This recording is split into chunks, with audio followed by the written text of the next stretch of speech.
आशिक अमान साहबा हर साल रमज़ान शरीफ के इफ्तारी का प्रोग्राम बनाते हैं। ये उंज भी फलाई काम इंशाअल्लाह हर लिहाज नाल करते हैं। डॉक्टर फरदौस आशिक अमान हर वक्त आवाम की मुश्किलात दे विच हल करने की यकीन दहानी कराते हैं और मौके पर पहुँच के फौरी हल करने की कोशिश करते हैं। बहुत अच्छे काम कर रहे हैं ते इत्थे रोज़े कुब्बा चक दे विच अच्छे तरीके नाल खोल रहे हैं। बहुत मेहरबानी जी उन्होंने, बहुत शुक्रिया जी। डॉक्टर फरदौस आशिक अमान साहबा के असी डेरे से अफ्तारी वास्ते हाजिर हुए हैं।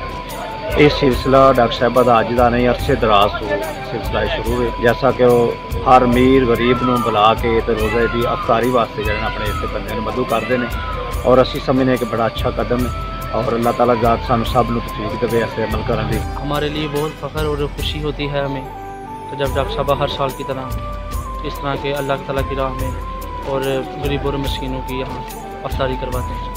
माशाल्लाह अल्लाह पाक उनको ज़िंदगी दे।